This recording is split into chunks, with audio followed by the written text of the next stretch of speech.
ભણવામાં પોતાની હોશિયારીને એમણે હથિયાર બનાવ્યું. જેણે વિશ્વમાં પહેલું કોમ્પ્યુટર બનાવ્યું, IBM કંપની, એ કેમ્પસ ઇન્ટરવ્યુ કરે છે અને એક વિદ્યાર્થીની પસંદગી થાય છે, જે વિદ્યાર્થી હતા મેકદાદા. અને IBM પોતાના સિક્રેટ પ્રોજેક્ટમાં દાદાની પસંદગી કરે છે.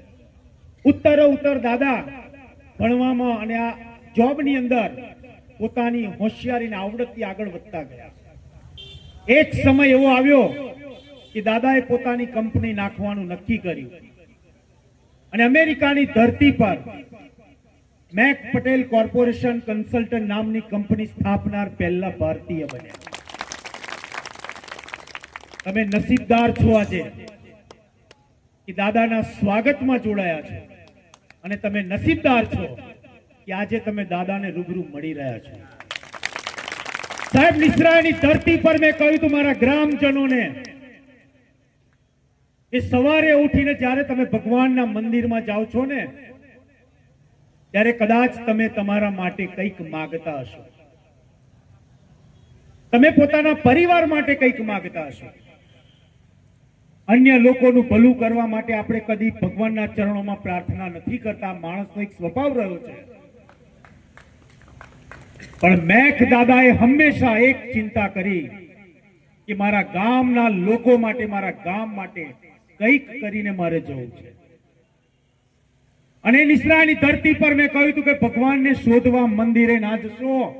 ભગવાન તો ઘણીવાર માનવ સ્વરૂપે જોડે રહીને જતો રહે, આપણને તોય ખબર ના પડે. અને એ ભગવાન સ્વરૂપ જયારે નિસરા ગામના આંગણે દિવાળીના દિવસે આવ્યું ને, ત્યારે આખું ગામ હિલોળે ચડ્યું હતું. અને મારા રામ આયા એ ભાવના સાથે દાદાનું સ્વાગત કરવા એક ટસે રોડ ઉપર નજર નાખીને ગામ બેઠું હતું. એવી નજર આજે તમે પણ નાખી છે, તો યાદ રાખજો, તમારા ગામના આંગણે પણ ભગવાન રામ આવશે એક દિવસ.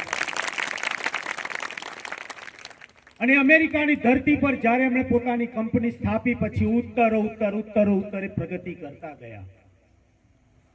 અને પ્રગતિ તો એવી કરી એક સામાન્ય માણસ કદી ના કરી શકે. બેઈમાની નહીં, પ્રમાણિકતાને છોડવાની નહીં, કોઈનું લૂંટવાનું નહીં, કોઈની જોડે દગો કરવાનો નહીં. પોતાની જાત મહેનત બળ પર ભગવાનને માથે રાખીને ધન કમાવું ને આ યુગમાં સંભવ છે. એ સંભવ કામ મેક દાદાએ કર્યું. ઉત્તરોત્તર ભણવામાં, પોતાની સંસ્થામાં, પોતાની કંપનીમાં પ્રગતિ કરતા ગયા. એક સમય એવો આવ્યો